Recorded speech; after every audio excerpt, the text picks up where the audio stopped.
We are back for another episode of Building the Nantahala Retreat, brought to you by Lowe's, and they actually have a selection of in-stock decking. Here's some behind me. And just to prove a point, Jaime and I showed up to Lowe's unannounced, and we got enough decking and hidden fasteners to do this entire project in one shot from one Lowe's store. So let's check that out.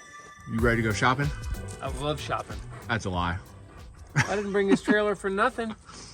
Okay, let's I'm go. going shopping big time.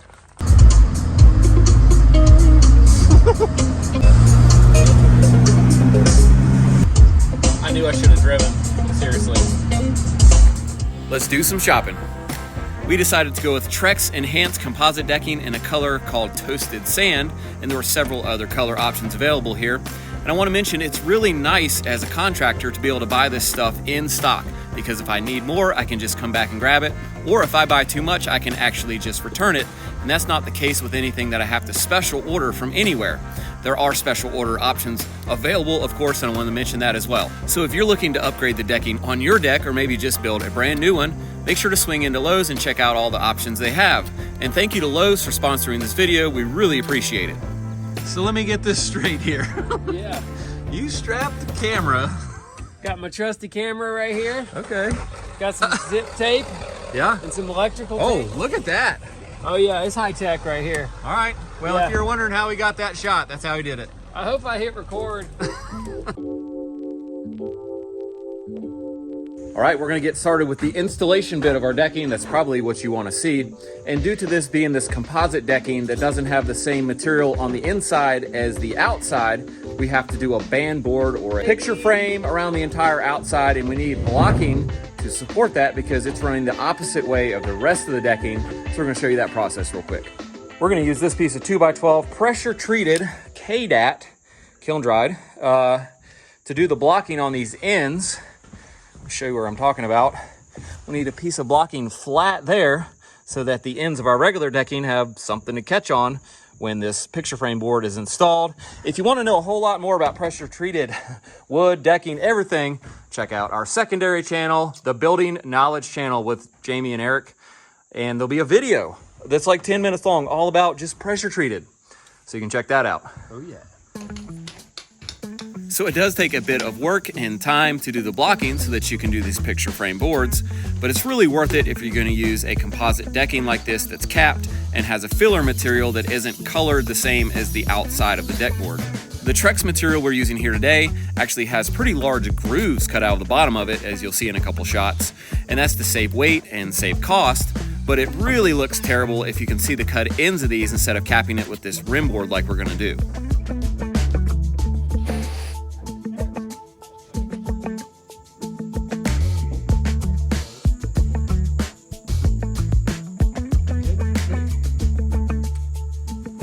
Got our temporary rim board put up, and that's where our other decking will terminate. We'll leave a small gap there, and we snap the line for that, and we're going to snap a line this way to represent our first row, but we're not going to do the outside row first because it's a lot harder to notch around these posts on the first row.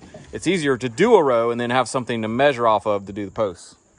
So this chalk line actually represents the third row in, but we did math so that we would end up with a full board on the outside with a 1-inch overhang.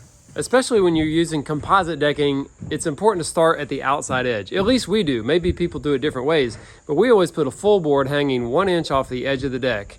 And usually that looks really nice, but also if you have a stairway that comes up the deck, usually we let a 1-inch overhang nosing, like overhang on our steps. And so it matches the steps. Anywhere that you could put steps on the deck, it's already ready. That's one reason we do it. But also when you have a rip edge, like we're gonna have a rip against the house. I just don't think there's any chance in the world that we're gonna end in a full board, although there's a possibility that could happen. Had never happened to me, but it does look better against the house where you can't see it or it's not noticeable versus right on the edge where you're always looking at it. Yeah, and like if you only had a 2-inch rip at the edge and your board's gonna hang off 1 inch and it's only screwed on by 1 inch, it would be bad. Or it could be even worse than that even. So we always make sure that we take care of getting a good full board on the edge. I'm getting a call here, bud. And I mean, I could repeat everything I just. I think I'm getting in a little bit of a circular kind of thing now. My lovely assistant Jason again is going to show us these hidden fasteners we're using, and let's demonstrate how they hook into the actual material here. There's a groove, and they go like like so. They space the boards and they hold the boards down, and I believe that's stainless steel. So it won't ever rust, and the rest of its plastic won't ever rust. So those are actually pretty easy to use.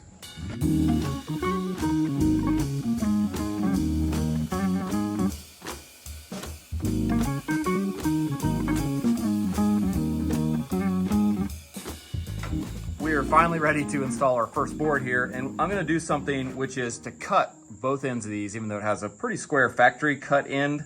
They're not always perfect, and I just recommend doing that. Sometimes these composite boards also like have this little whoop up right at the end.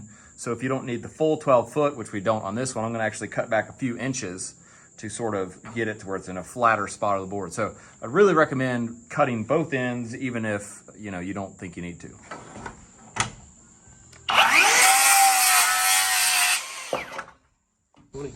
And actually I want to make a note here, they're giving me an extra inch. This is a 12-foot board, so we do have extra to do a clean cut on each end, which is great. So what's the...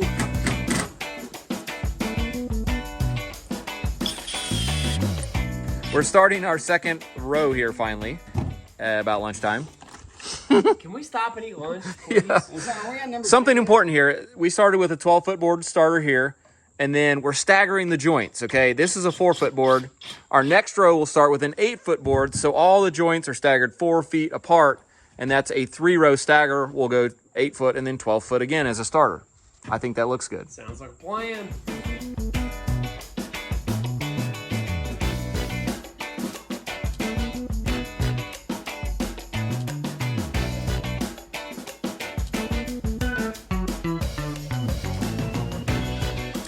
A couple other really important tips I should have mentioned earlier is that our deck joists here are on a 16-inch spacing, center to center or edge to edge, as you can see.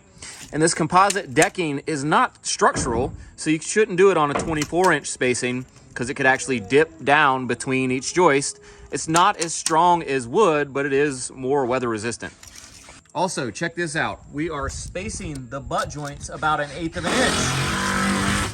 And you have to do that because this material will expand and contract when it gets hotter and cooler, so it has to have a little room to grow.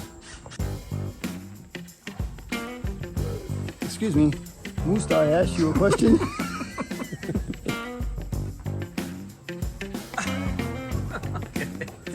My wife said I should probably see the dentist. I don't know what she's talking about. I think I look fine.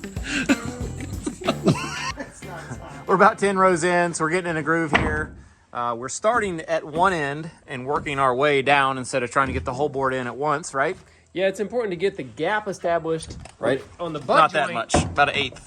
Yeah, about like that. Before you engage all the clips, you should get your butt joint gap established, because if you don't, then you get it all clipped in and you can't move it in. Yeah, these end. clips are actually hold the board a lot when you're trying to move it back They and do. forth. So get that 1/8 inch gap as recommended. Get that kind And of if clipped you've got in. a high or a low joist, you got to go stand on the board right there and get it to, jump down. You have to press down. It's a little depressing. Yeah. Jay's got a pro tip. Yeah, just don't hit them in too hard, because if you take them home, what they do is they're going to tilt in way too far, and Yep. then you won't get your next board in. But you definitely want to put a little pressure on the downward, just so that when that next board comes in, it does kind of lever that up and put that and hold that pressure down. Yep, I like it. Let's do a demonstration. Okay. Could you explain that some way that's easy to understand? Okay, perfect. That was perfect. Down just a fuzz, but he didn't hit it home like big time. One thing to note if you're going to use these hidden fasteners yourself is that the part of the fastener that actually holds the board down is only about 3/4 of an inch wide, which is only about half the width of the top of your deck joist, which means we are measuring each of these boards to fit exactly so that it will break dead center on top of our joist, and we can screw our clip down dead center on top of our joist. And since these fasteners are actually what's gapping each of our boards and keeping the rows looking straight down the line, it's really important that all of the fasteners be fastened snugly to the row as you put them in. Otherwise, you may end up with rows and gaps that get wider or narrower and your decking look crooked down the line. We're running the last row here against the house, and we're gonna have to use different fasteners. Obviously, you cannot do the hidden clip against the house, so we're gonna try to get this slipped in, face screw it just on the one side, and that'll be it. And with a little time still left in the day, we decided to start notching some of these outside rows around our deck posts, and we'll show you some of that process. So in this video, Eric's using a jigsaw This is why you can't cut these little things out. What's wrong? You're holding the camera wrong, bro. No, he's making a YouTube short. See, he's yeah, with the help him out, times. yeah. This is all the cool kids are doing it this way. Yeah. Vertical. Gotcha. All your film knowledge out the window. Living in now, bro. What do I know?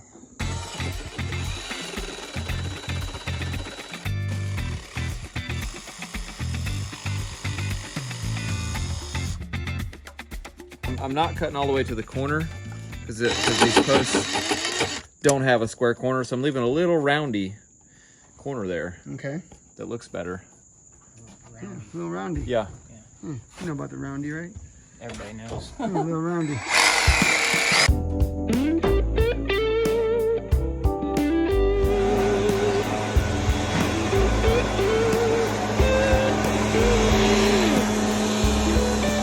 So now that Jones isn't here today, now he's asked me to film, because when Jones is here, of course, it's Jones film this, and I don't give it to you. and I get shaft. So here we go. Haven't you ever been told not to talk with your food in your mouth?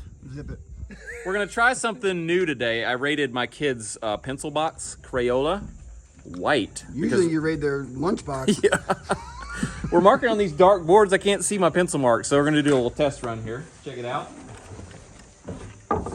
So I'm just making like a tick mark. Oh gosh, look at that. Super high vis. So definitely gonna use the Crayola today. Nice. Good. Does it come off though? Seriously, if you rub it off? Let me get a little. So yeah, just a tick mark. It does not come I want off. to leave that part of the video.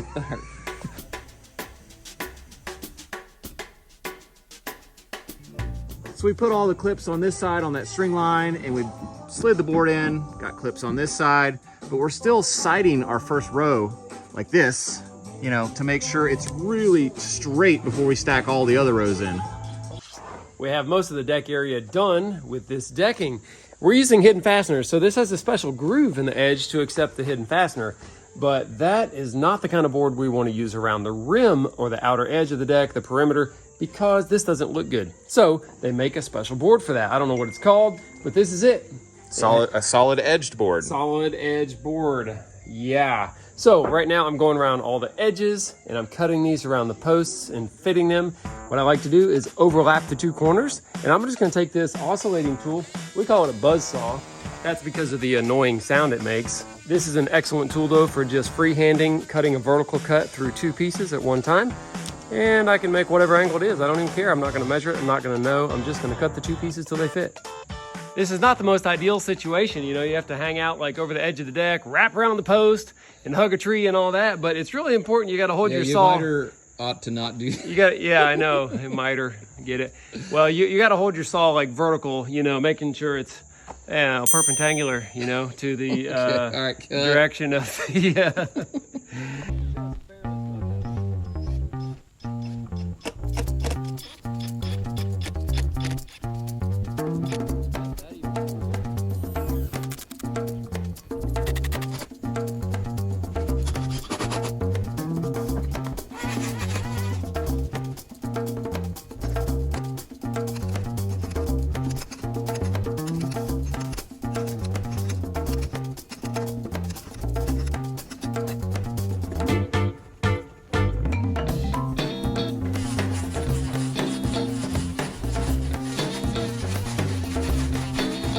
I'm going to be cutting a notch around this post right here, and I'd love to mark it in place instead of measuring. I could go measurements, but I love to just mark it. So I need to hold the board out here like this and get my marks, or that's what I want to do anyway. And I'm actually working by myself over here. The other guys are busy. What I like to do to help myself is I screw these blocks on the outside of the band, and it just like makes a little sawhorse so that it's easy and one man can do it. And so I'll show you what I'm going to do here. I'll just take this guy. I like to pre-start my screws because that saves struggle, and I'm always up for saving struggle. So I'm just going to screw that on like that. Probably one screw would be enough, and this is hopefully going to make my life easier. Right, here we go. This would be even better if I had like a scaffold below, but I don't. So whatever. All right, that took what, 30 seconds? Now I can take my piece. I can set it out here because I got to space the gap off my other board and get that gap just right. And so once it's positioned right where I want it, then I can make my marks. I can test fit it, slide it in and out. And also once I cut that little horseshoe shape out, this board's going to be, you know, kind of floppy, and I could break it if I'm not careful because there's only going to be an inch left. So this makes it real easy to hold.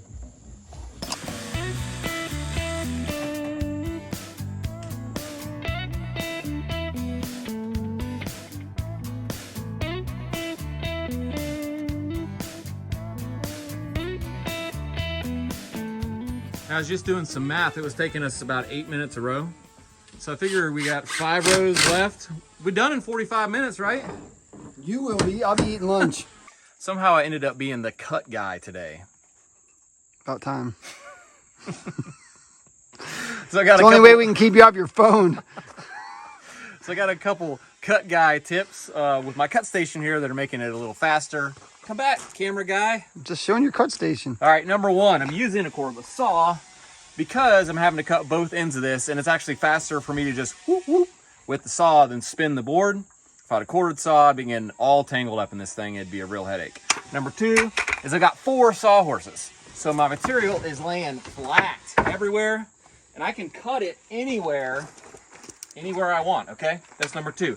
Number 3 is I'm using my kids' Crayola that we saw earlier, the white pencil, and that's working great. Look at that. So I can see my mark. I don't lose my mark after I make it. That's great. All right, number 4, what I just did right there is what I'm doing. I'm just making a tick mark. I'm not, and it's the side I'm cutting on, so that when I go to cut, I can just align my saw blade with that mark and use my square like that. Boom. I don't have to make a mark across, and that saves a lot of time. Yeah, and that's a good tip. I'm not sure a lot of people know is that you can use your square to make a square cut without actually making a line. You just hold your square on the board, put your fence up to it, and run your saw, and it makes a square cut. And for those of you wondering, yes, this is a triangle. It's called a square. And if you go back in the videos, there's an awesome video actually on all the ways that you can use a square. That's right. Thanks, bud.